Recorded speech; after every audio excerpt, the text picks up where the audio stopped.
Hey guys, DM Cubing here, and to continue my series on magnetic modifications to speed cubes, I present the Aolong V2.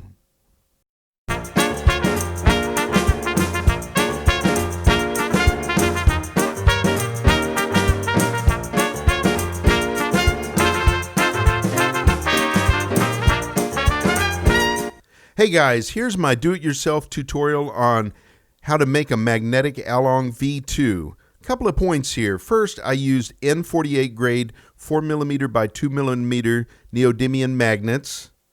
I used super glue as my adhesive as opposed to epoxy that I'd been using. And when we look at the individual pieces that comprise a corner piece, the modification is identical in what we find with the Valk 3.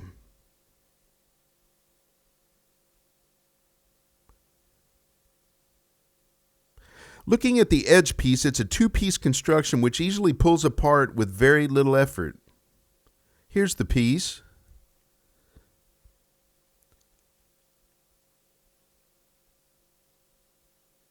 You see the seam there, how it's joined together, two pieces, and you just pull it apart. You also can see its registration pins within the half pieces here and the holes that line up. That when you put it together makes it a whole piece again. Next we'll look at the corner piece. It's a three-piece construction like the Valk, and it pulls apart with relative ease. Make sure that you don't clip your fingernails. My fingernail here was a little bit too short, but after a little prying and insisting on that it opened, it finally kind of gave in to my wishes. So once you pull this bottom part of the stock off, you'll see these like little leaf-shaped little see these little protrusions here, and then they go into slots. That's what stabilizes the corner pieces. And there's three pieces that look identical to what I'm showing right here. You don't want to get super glue or any adhesive on these little leaves that are extending outward that go into the little registration slots.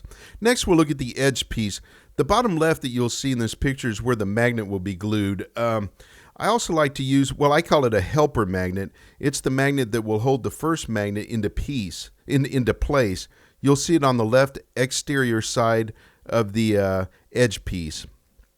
This is the edge piece. If you look at the bottom left of it, inside, you'll see that there's a slight curve there. The magnet will be right up against that before it gets into that curve. And here's the helper magnet holding the glued magnet into place. The helper magnet is just, it's acting as a clamp. That's all that is. And this is the first series that you will glue is just like this. So what I like to do is put a drop of adhesive first, whether I'm using epoxy or in this case super glue. I put a small drop here, and then I place the magnet. Here's, you see my stick of magnets. You saw a little piece of paper that indicates a particular pole on this stick of magnets so that I always hold it the same way. And basically you just drop one magnet in, and then you pinch off the other magnet. Then I'll get a little stick here, and I'll push the glued in magnet all the way to the back there, and it rests comfortably. Here's the polarity. You'll see north to the far left, and then south to the far right. You'll repeat this polarity over and over for the 24 halves of edges that you have. You'll use all 48 magnets in this stage, one that will be glued in, and then the other one that will become the helper magnet.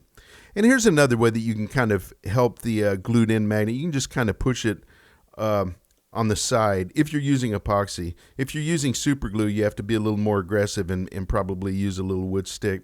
And then you just sit these aside, let them dry. Don't get them too close. And here are all the halves of the edge pieces, and I set them aside, and they're going to be drying. You just don't bump them, or all kind of crazy stuff happens with magnets trying to stick where they shouldn't.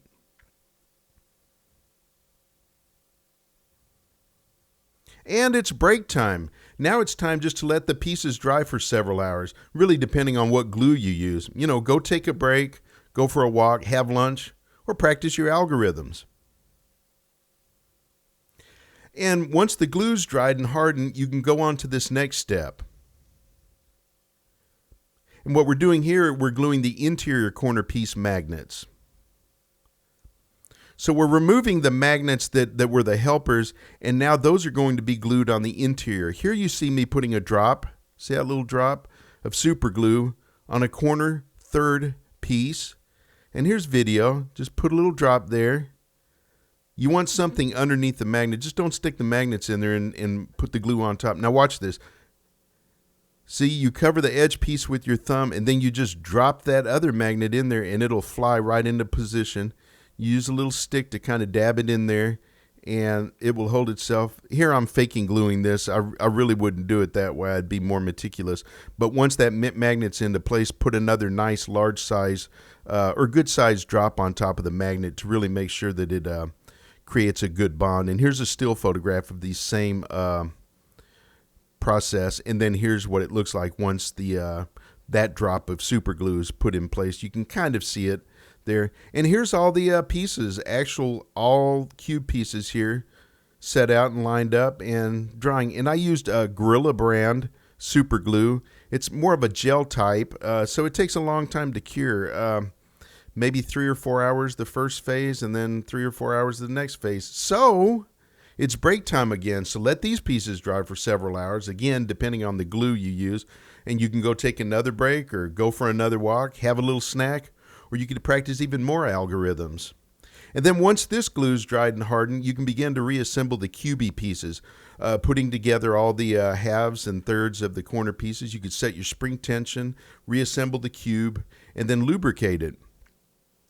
I like to keep notes as I'm doing this, as far as like the construction, the color, and the orders of the corner pieces, and same thing with the edge pieces, how they're grouped together. When I just have this as a master, and I just make copies every time I do a conversion or a modification. It's just a lot easier for me to reassemble.